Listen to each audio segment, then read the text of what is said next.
We had one Fight Night 31. If you're just joining now, please like, subscribe, do all that stuff. We'll have timestamps down below if you want to skip to a specific fight. But we're going to talk about Kongthoranee versus Nong-O, the rematch, which seems like they just had it. Was that February? Just a couple months ago, we had this it wasn't fight. long ago. And they booked the rematch. It was a close fight. I think it was a split decision. I thought Kongthoranee won, but I did think that Nong-O looked phenomenal at the new weight class. He's got the face gains. He looks all like more chiseled in the face now at this new weight class, and you're like, "Ooh, Nong-O's looking good." And then Kongthoranee though is just really at the top of his game, I think, and you can see him. He is kind of a wizard in there, where he's a little bit slow in the first round. Second round, he starts picking you apart, and he really just shores up his defense with everything you're throwing for that whole first round. And then HB says this is the one adult section. But he's shows we got the bathroom one. This is an adult show, but not that adult. Let's go. Let's go. Hello. It's early for me. We're going off the rails. Asia, yeah. But what did you think about kind of the lead up to this, them booking this right away instead of having Kongthoranee kind of move forward after beating him the first time? Did you think this was a fight that needed to happen? I love both guys. I love Nong-O, but I felt Kongthoranee did enough to win last time. I don't know why there was so much outrage, and I don't know. I don't think they had to book the rematch, but they did, and it was great. So I'm not going to complain either. I feel bad for Kongthoranee though, because I think he lost this fight comfortably. Although if Nong-O goes down in that second round, he wins the fight. So I asked Superbon after, do you think we should have a trilogy now? And he said, no, this one was not close, so Nong-O is going to move on. And I'm like, well, what about the last one? You lost. It's 1-1. Maybe we should have a trilogy. And I think I would have no problem seeing a trilogy, honestly. I would make it 5 rounds, though. That's my only issue here. They should have had 5 rounds because it's a rematch. It's a main event. Yes. Yeah. And you alluded to it already. You brought up a little bit. If Nong-O goes down, he loses this fight. Just so we can get people on the same page if they didn't see it, Kongthoranee in the second round hurts Nong-O bad with the left hand. And then gets a single cog tie and just rips like 10 uppercuts. Yeah. I don't know how. Yeah, I don't know how he stayed up. I mean, just crowd was going crazy. Insanity. Yeah. But the you were there. I was there. The crowd was going nuts. I think those kind of, when you hear those explosions, something big's happening. And I think the difference is Nong-O can take these shots now at flyweight. Yes. And Kongthoranee has got like a piston. He hits hard. He's calculated. He's a sniper. Nong-O stayed. That's bantamweight. Nong-O gets knocked out there right then and there. Yes. But he can take these shots at this weight, which is perfect. I think Nong-O is now a player again. He just couldn't handle the new era of one bantamweights who are all sort of 6 foot tall, essentially featherweights or more. Now he's the weight bully. Now he's going down and he's got the advantage over these smaller guys. So things looking good for Nong-O. The train is back on the tracks. I'd expect a title shot with Rodtang for the vacant belt. Although I think Rodtang's busy with some other things. He always is. And I don't know when that will get sorted out. So if I'm Nong-O, I don't know. I might, if they don't have a Rodtang title fight for me, I don't know who he fights. I would probably do a trilogy.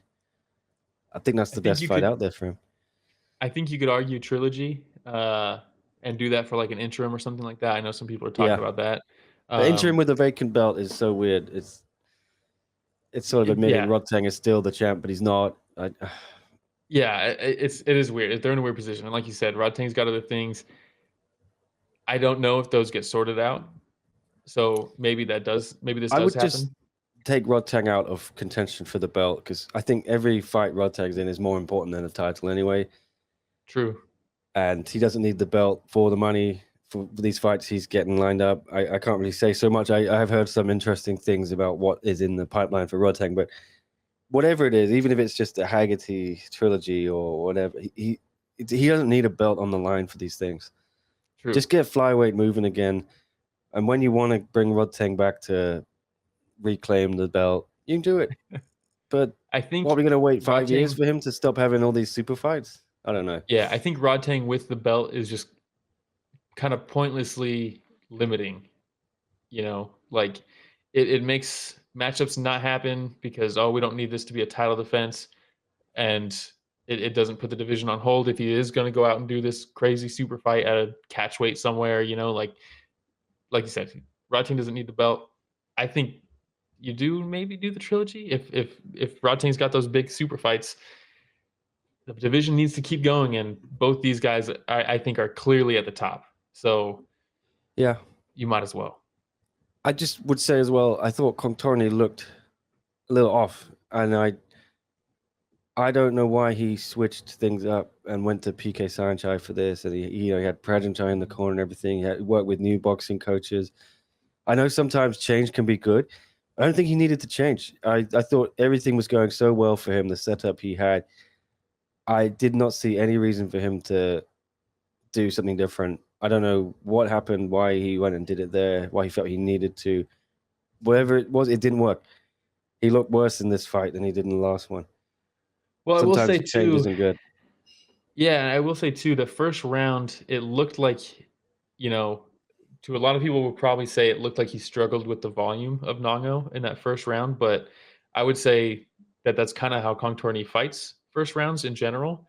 Um, and in the second, he did come back and he hurt him bad, and he clearly won the second because of that. But then you could see anytime Nong-O would kind of settle and stop throwing, Kongthoranee would start having more success. But anytime Nong-O was thrown, it's like his defense was his offense in this fight. And I think maybe at the new weight class, his gas tank is even better. But I do want to But shout out he his. also looked better this time. I think he Yes. settled into the body a lot more. He told me before the fight, and the first one he was a little worried about making the weight. This time I think he was comfortable. He was already at the weight. There was no issues there. He could focus on the cardio, like you say, and everything. So Nong-O's a problem definitely at this weight. Yeah. Yeah. I mean, I like it. I like what I saw. I like to see that championship level experience of him to lose that second round the way he lost it and then come out just as vicious in the third.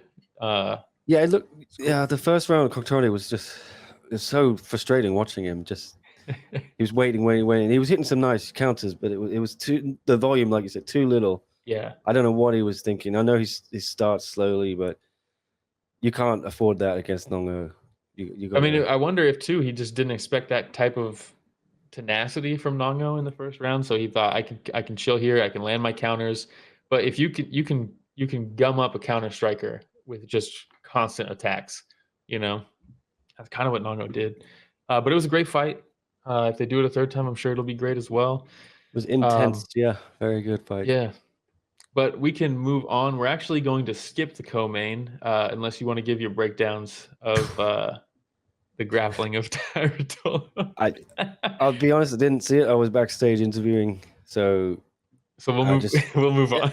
I don't know if it was good or bad. I love Ty, I love Dante, and Yeah, both great guys. excited to see Ty in MMA next. It sounds like.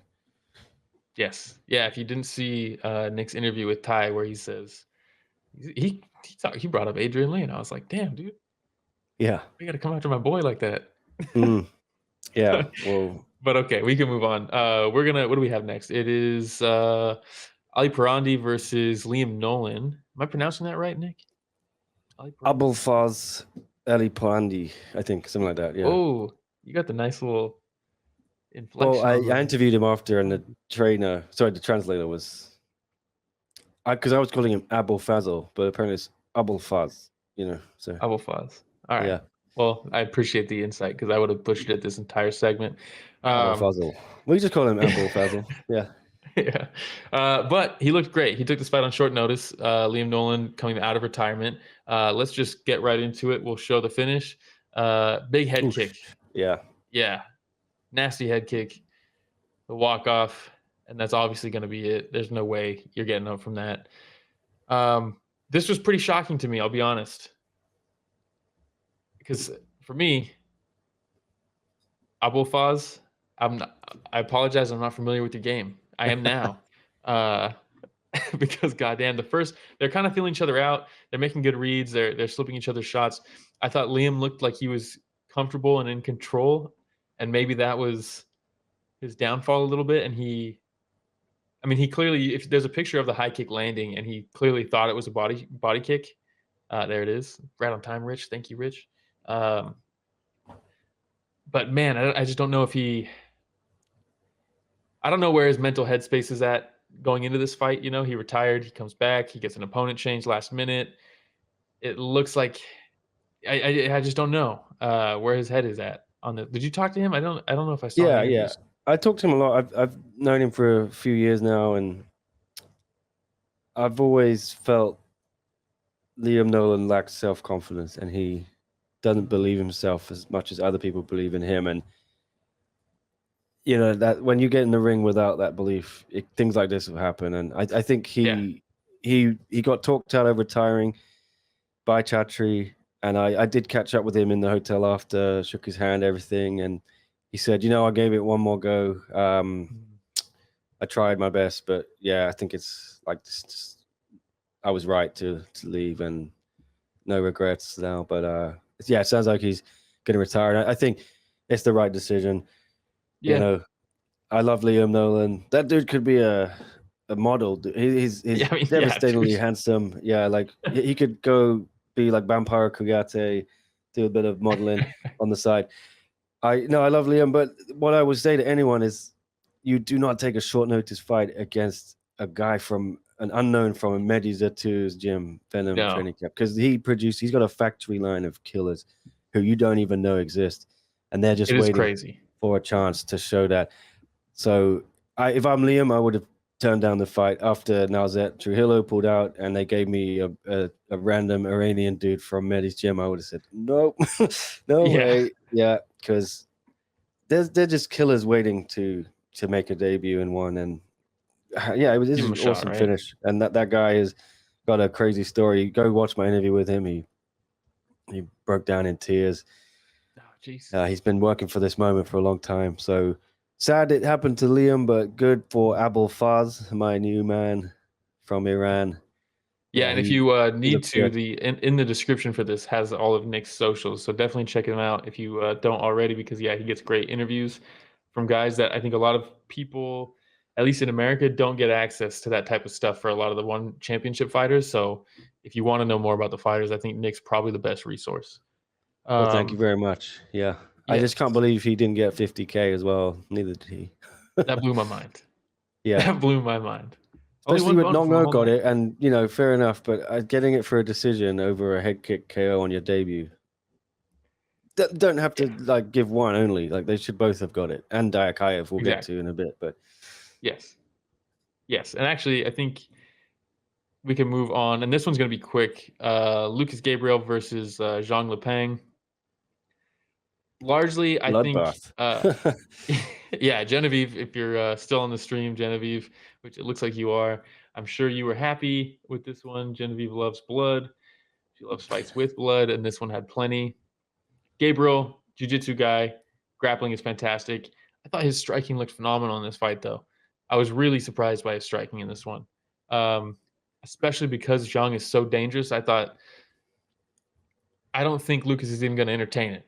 Because Zhang has that one punch devastating power, and Lucas is so good on the ground that I was like, yeah, he's just going to shoot on him immediately. Well, he did shoot a lot. He had a lot of success on the feet, and maybe it's because Zhang was expecting takedowns. He didn't expect high kicks out of nowhere.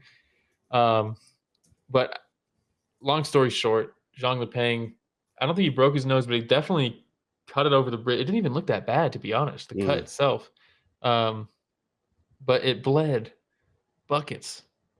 I mean, holy shit. Genevieve says, where are my rain boots? I want to go splash. God damn. Yeah, I don't know. There wasn't a ton of action really in this fight, but I think the tenacity of Lucas was fun to watch. The blood was crazy. I thought it looked like, I don't know if you ever we were talking about Cage Warriors earlier, Nicholas Dalby versus Houston over in Cage Warriors years ago, where they're both cut open and there's blood all over the mats. Similar look because it's the white mat, and they end up stopping the fight because they're slipping all over the place because there's too much blood. Mark Goddard calls it. He's like, they can't intelligently defend themselves because they keep slipping. I thought that's what we were going to get in this one.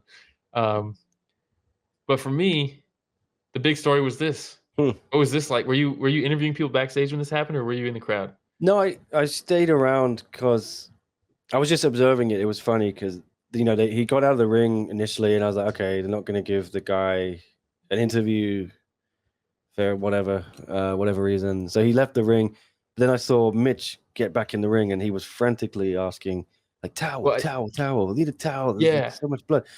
And I knew something was up. They were bringing him back in, so I was like, okay, I'll stick around, see what happens. And then Mitch said something like, "Oh, you're not gonna get a bonus because you missed weight, but I know you've got something else to ask." And immediately my mind was like, "Oh, he's gonna propose to someone or something." And then I saw his partner getting in the ring, climbing the stairs. Like, okay, proposal. This is gonna be pretty cool. And it was nice, very wholesome moment. I enjoyed it. Very happy for Lucas Gabriel. One of the look at Friday fights. Everybody in this picture. Yeah, everybody in this picture looks so happy. My guy Nolan podcast, you got to check him out. He translates for all the Brazilian athletes and Portuguese. Yeah, great dude. I was so happy for Lucas Gabriel. He's come up through Friday fights, won a contract, one of the rare kind of MMA success stories on that show, and I think that's the way forward for One's MMA. They're going to be growing their own stars instead of trying to poach big contract people from elsewhere. So he was fun. He trains at Phuket Fight Club with Marlon, Leo Elias, so he's got a great team there. Excited to see what he can do. Zhang Lipeng's a pretty solid guy. He's a veteran. He destroyed Tetsuka last time out, so he's no slouch. So that's a good debut win for Lucas, definitely.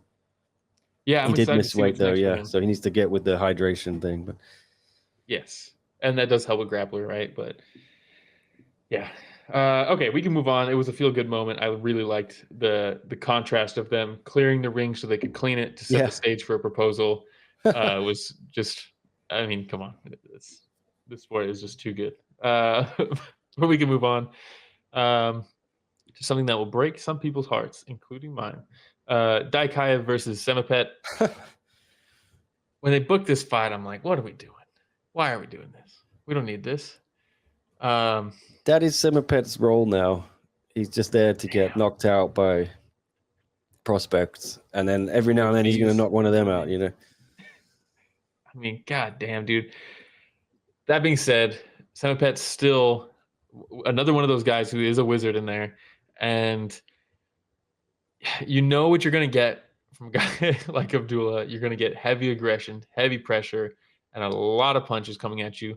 Saemapetch did a great job, I thought, early on. His footwork, his movement was good. He would get backed up against the ropes. He'd fire one big counter and use that to escape, which is just like tons of experience, right? I mean, he's fought killers before, but it's different when you start to slow down a little bit. And at one point, I think it was the second round, was it that Saemapetch drops him? Yeah, second round, right at the beginning of it. I was stunned, and the crowd was going ballistic in there. I mean, just crazy, because he was getting walked down the whole time. Yeah. But, Dayakaev that big shot right back up. Look at it. And then it's almost like he's pissed off. Yeah. I mean, it did flip a switch. You could see the switch was flipped in Dayakaev, where he got hurt. He clearly didn't expect to get dropped. He comes back. He immediately drops Saemapetch. And then from there, it was just kind of berserker mode from him. And, I don't want to say this is just like the aging guy who's been in so many fights. And he's going to lose to the young guy, because I don't want to take away from Dayakaev. It's not like he just beat this guy off of pure youth. He did some tricky things in there. I liked his finishing sequence where he's really taking what Saemapetch is doing and throwing based off what Saemapetch is doing, rather than just like right, left, right, left, right, left. It's not just, he didn't just spaz out at him. He mixed the knees very well. He feinted with the right hand to get Saemapetch to roll, and then he rolls to his left, and then he meets him with the knee right there. Like he's a finisher. And you could see that, like you said, when he got dropped, he said, "Okay, no more games. We're going for the kill now." Austin says Saemapetch been on a losing streak. Def gave this to Dayakaev to build his brand. Saemapetch is such a blue baller. He always teases us with something to make it seem like he's going to win. False hope. Oh, man. Yes. It's true. Yes. Everyone there Austin says was for real, though. yeah, they were so happy when the crowd thought they were about to see something special, but Dayakaev's a monster. He woke up. He is. I think this was his first morning fight, and he looked a little sleepy, perhaps. And I think he told me that, that knockdown woke me up. Yeah, check out my interview with him. It definitely looked like it. And Austin says, may need to be next, or Dayakaev may need to be the next dude we test for juicing because his finishes are always crazy. Hey, now. Well, yeah, he's a strong boy. He cuts a lot of weight. He was, I think 16 kilograms in all. He said he told me he cut for this one, and I know he was it was touch and go whether he was going to make it on the Thursday. He had a lot to cut, and I was in the elevator and I went past the 7th floor where the gym is, and you can sort of see everyone in there when the doors open, and bro was in there on the treadmill. He was focused. He did it. He did it with no complaints. He's a absolute. The mindset he has, I think, is going to mark him out to be possibly a special talent.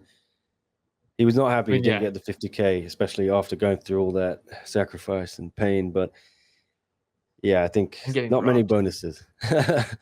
Yeah. We could move on. We're gonna skip my boy Sean Climaco. He's a local boy. We got to skip this fight though. Hulazado, goddamn, the guy's good though. We're just for the sake of time. We're an hour in, and we'll probably breeze through this one too. Actually, there's not a ton to talk about on it, but got to talk about the boy Jordan Estupinan versus Ali Saldoev. God damn, these pronunciations are gonna. Yeah, I think you got it. So Jordan, this is his second fight in one. Obviously, he got Freddie Haggerty in the debut, and he is the brother of Johan Estupinan, who is taking one by storm. And Jordan looks to be basically a carbon copy, not just as a twin, but they're both very exciting, very aggressive. They're showmen. One has found, I think, a small little gold mine with these two guys. They got to be good for socials, I think. I would imagine. They're just fun, pure fun. These guys. Yeah, you said it, showman. And I think as soon as when he walked out to Snoop Dogg, the crowd just went nuts for him. The crowd already connected with these two kids. They might even think they're not sure if it's Johan or Jordan. Yeah, I think it looks to me, but no, they're awesome. I think it wasn't the most impressive performance, but he got the fight on, I think, 3 weeks' notice, something like that. He told me, and he classic. Maybe less, and he actually maybe 2, and he had 3 days out in Thailand. So he was, and he was the first fight on the card. It's hard to fight at 8 a.m. whenever it was. So yeah, I think all in all, that's why it wasn't such an impressive performance from him. It was still a great fight, I thought, and a win's a win. It wasn't a knockout or anything, but I think next time we'll see a better Jordan. This was again his first morning fight. I think his debut was at 170. He kicked off the card or was second, so he was it's 5 p.m. something like that. Definitely a learning curve for him. I'll expect him to look better next time. But just a great prospect. These two, I think, future stars. This the flyweight Muay Thai division has so many of these teenage or 20-year-old young bucks. Christ, Akif Kulzada as well. You were saying, and Ghazali, Rustam Yunusov's coming through on Friday fights. Yeah, the future is bright. Yeah, one has a lot. I think so, and they just have guys. They have guys that are gonna get like name recognition. Like these guys aren't. They're all very unique, and I mean, look at this shit. Look at this picture. This picture's crazy, by the way. Poor Ali, man, just standing there watching this dude backflip with his brother. Yeah. But I do think, like you said, maybe not the performance that he wanted. There was no finish. I don't think there was a knockdown in this one, was there? No, it was I don't think it so. was a fun opener, but A lot nothing of spectacular. activity, Yeah. but I think that's good for someone like Jordan, who like you said, it's a second fight. It's his first time fighting in the morning. Uh, like time in the ring with these types of variables are good, and he didn't get hurt really. He got tagged a couple times. It was a kind of back and forth fight, but ultimately I think this is very good for Jordan as far as development goes. They're not always going to be, starching dudes and things like that, but to get a full fight in, experience the fighting in the morning, experience the short notice, uh, experience a guy with a last name that ends in a V. Like this is a good experience for Jordan, which I like to see. Yeah, 100%. And Johan's coming back next month, I think. So we'll see them again together. They are, but I think sadly they're going to be getting used to this slot at the beginning of the show. I think one likes them to open things up because they're so exciting. They get the crowd pumped up right from the get-go. But Yeah. the good thing is if they get a knockout, I think these guys are guaranteed bonuses. So Oh yeah, they're on that the automatic list. I think yeah, there's like just one bullet point they need to check off, or yeah, just to get it. But they're definitely on the list. But yes, that is all we're going to cover. There was only 7 fights on the card, but that's all we're going to cover for one fight yeah. night 31. Sadly, lost the Kazakhstan fight because of the weight miss. I was looking forward to that. Yeah, that's a bummer. That would have been very good too. But as far as bonuses go, we kind of alluded to it. Only Nong-O got the bonus, Yeah, which I do think he deserved a bonus for that fight. I thought for him to, the guy he just lost to, he storms him out in the first round, almost gets finished in the second, to then change the tide and win the third. That is deserving of a bonus. That being said, I don't know how the head kick over Liam yeah. Nolan. I don't know how that doesn't get a bonus. I think head kick and Dayakaev you got to give 50K to, and I Yeah. think I'd rather see a system where Nong-O gets a fight of the night with Kongthoranee for that, 50K each. Yes. And then you get the 2 performance of the nights to Abolfazl, my boy, and Yeah. Abdulla, the smash boy, Dayakaev. Smash Boy's I'm great. not It's a great generally a fan nickname. of giving 50K out to decisions just because, that opens up Pandora's box. But it was a great performance from Nong-O. You can't deny that, yeah. But I think I'd love to see a fight of the night brought in to one. I know they already have the monster fight of the night, but I don't think that the fighters actually get any bonus from it. So Yeah. it'd be cool to sling them, even if it's just 25K each,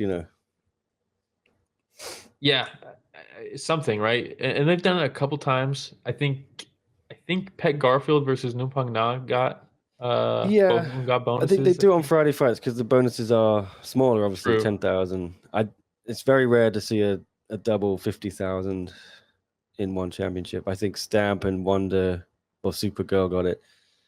Yeah, but Supergirl got it Yeah, it's after the tough. fact because people were so upset she didn't get one. There may have I been think another instance. Bratang Yeah, got a double, didn't he? Boateng's had a double. Haggerty's had a double. Yeah, Malakin's had a double. Yeah, it's pretty rare though. But I think it should be normalized. Let's get bonuses for fights of the night. It'd be I cool, but agree. not many bonuses at the moment. The last few shows, so I think it'll ramp up again in the future. But right now, you got to do something otherworldly. It seems to get a 50K. Seems that way. But yes, that is it for one Fight Night 31. Thank you everybody who stuck through covering UFC and one. If you just joined for one, thank you still. And if you only joined for UFC and you're gone now, still thank you. Hope I didn't chase you off with my UFC coverage, guys. No, Yeah, dude, you're good. And yeah, big shout out to Nick for doing the whole show, covering UFC and one with us. If you don't, we talk about it all the time. Can't stress it enough. If you don't follow Nick on everything that he posts to YouTube, Instagram, Twitter, I think Facebook too, you're on there also. yes, Literally sir. everything. make sure you follow Nick. We got the at on the screen. It's also in the description of this video. I'm serious. If you guys want to learn more about these fighters, I cannot think of a better resource than Nick. Appreciate it. Great Yeah, behind the scenes I'll have a show episodes. tonight as well, I think. Hell yeah. So in about 12 hours time, I'll be doing my own recap of everything from Fight Week, all the drama. So tune in on my channel, Nick Atkins One Championship News, and yeah, Will be there in the comments, I'm sure. If he even wants to, he can jump on, but I think he's at work around Usually that at time. work. Yeah, but he has an open invite if he ever wants to be on the show. I appreciate that. And Austin says, anytime Nick joins, it's goated stream. Miss Ramiro, though, not gonna lie. Thanks for another killer stream, guys. Look, Ramiro. I miss he's in Ramiro Disney too. World. I can't feel his boots, you know. Yeah, nobody The can. big boots to Ramiro's fill. one of a kind. Yeah. But you know who was here? The boy, Richard Bustos, Rich the Casual, Yeah. holding it down, doing the production on the stream, making sure it goes smooth. But thank you, everybody in the chat. Thank you for joining. And thanks for watching another episode of Story of the Fight.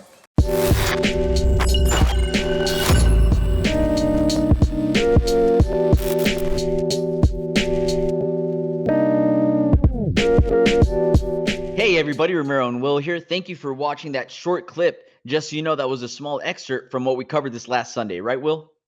Yeah, we cover the entire event every weekend. So this was just a cutout from the live stream that we did. The link to that live stream is in the description. So if you want to hear about the other fights that night, it's down below in the description. Please like, subscribe, hit the notification bell because we go live every Sunday to cover events. And if you do that, you'll know for next week and you can tune in and be in the chat and get featured on the show just like everybody else was on this clip. We hope to chat with you live.